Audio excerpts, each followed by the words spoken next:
আসসালামু আলাইকুম। ঢাকা বিমানবন্দরে আগুন লাগছে এবং দুঃখজনক হলেও সত্য, এই আগুনটা পরিকল্পিতভাবেই লাগানো হয়েছে।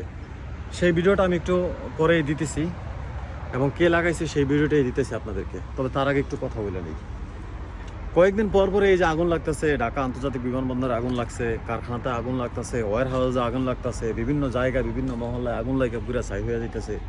এগুলা কিন্তু কোনো ভালো কিছুর লক্ষণ না, এগুলা কিন্তু পরিকল্পিত, এগুলো ভালো কিছুর লক্ষণ না। এবং এই সরকারকে ব্যাহত করার জন্য এগুলা করানো হইতেছে এবং করতেছে। এই যে আগুনটা লাগছে আন্তর্জাতিক বিমানবন্দরে, যে আগুন লাগছে, $1 বিলিয়ন, যে $1 বিলিয়ন মাল নষ্ট হয়ে গেছে, সেইখানে প্রায় 12,000 কোটি টাকা বাংলা টাকায়। এখন এই 12,000 টাকা দিয়ে কিন্তু একটা পদ্মা সেতু বানানো যায়, প্রথম যখন পদ্মা সেতুর বাজেট হয়েছে তখন মাত্র 10,000 কোটি টাকার বাজেট হয়েছে। পরে সোরেরা খাইতে 42,000 কোটি টাকাতে নিচে, ওইটা না হয় বাদ দিলাম, কিন্তু একটা পদ্মা সেতু বানানো যায় যেই মাল নষ্ট হয়েছে।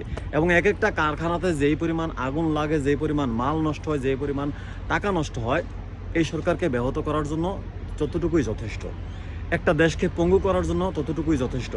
এই যে এখন একটা মাল নষ্ট হয়েছে, 1 কোটি টাকার মাল নষ্ট হয়েছে, 12,000 কোটি টাকার মাল নষ্ট হয়েছে। এখন আপনার কাছে মনে হইতে পারে আপনার তো নষ্ট হয় না, আমার তো নষ্ট হয় না, কিন্তু দিন শেষে দেশেরই কিন্তু ক্ষতি হয়েছে।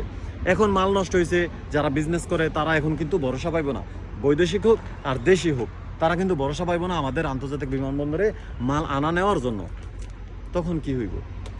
তখন আপনার দেশের কি হইব, দেশের অর্থনৈতিক অবস্থার কি হইব, এবং আপনার দেশের যে অবকাঠামো, সে অবকাঠামোর কি হইব। আর এইটাই হয়েছে মূলত প্ল্যান, যে বিদেশের থেকে আমাদের যে সাথে যে সম্পর্ক, ওই সম্পর্কের ভিতরে একটা ফাটল ধরানোর জন্য এতটুকুই যথেষ্ট। এবং প্রত্যেকটা কারখানাতে যে আগুন লাগতেছে কয়দিন পর পর, তা এতটুকুই যথেষ্ট। এবং এই আগুনগুলা কারা লাগাইতেছে পরিকল্পিতভাবে, তা মুখে বলার দরকার নাই। আমি এই ভিডিওটা দিয়েছি, এই ভিডিওটা দেখেন।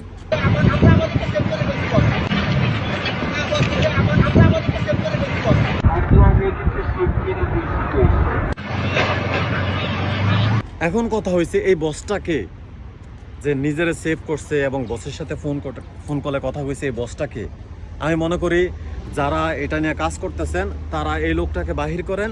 এই লোকটার কাছে যে তথ্য আছে, এই তথ্য যদি আপনারা নিতে পারেন, তাইলেই বুঝতে পারবেন যে কারা লাগাইলো এবং কি কারণে লাগাইলো।